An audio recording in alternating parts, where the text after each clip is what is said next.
And then I want to talk a little bit about, because usually, many people might think, oh, my body is maybe 40, 50, 60, 70 years old. But in fact, my body is hundreds of thousands of years and even millions of years old, because that's the time that life needed to develop the model that comes with our lifetime. So what the emotional system, the physical systems, our organs, our thinking has been developed over a very long time through our ancestors. And our ancestors went through trauma, and we are not the first ones that are healing trauma. So multiple traditions in the past, plus genetic recombination and different family systems. Like, we got traumatized and we already healed trauma in the past. So even if we didn't call it that way. And so now here we are with all that wisdom in our being, like our bodies, our emotional systems, our self-healing mechanisms, our nervous systems are highly developed over a very long period of time.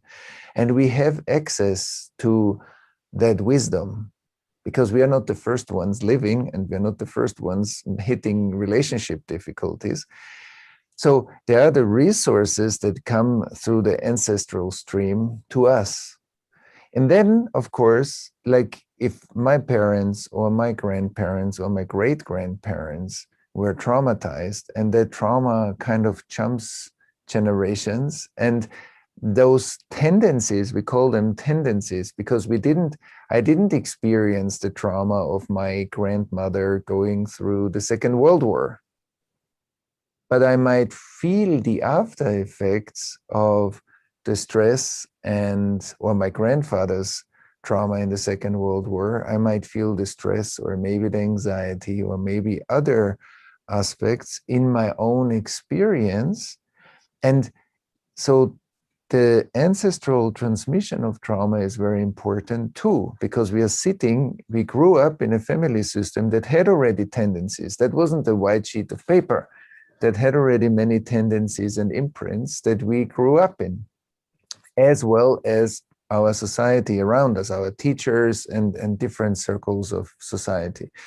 And what I'm saying is that in the process of healing ourselves, not only when we heal something in ourselves, we actually also send a ripple effect back in time into our ancestral tree.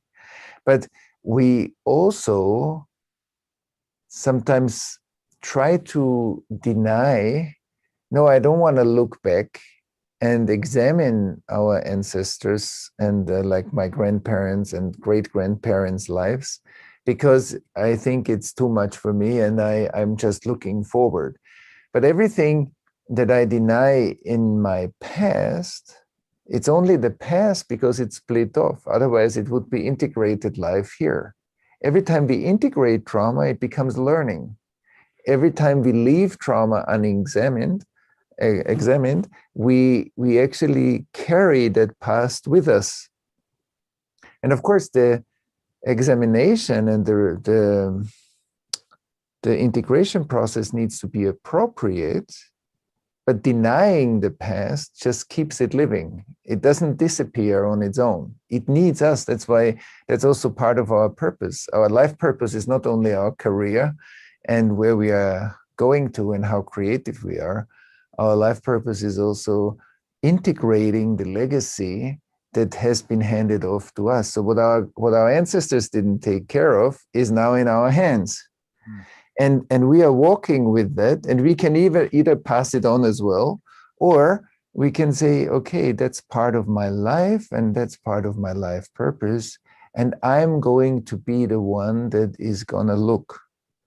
I'm going to look step by step as I can with the support that I have available to examine that and to stop that process of passing it on to the next generations.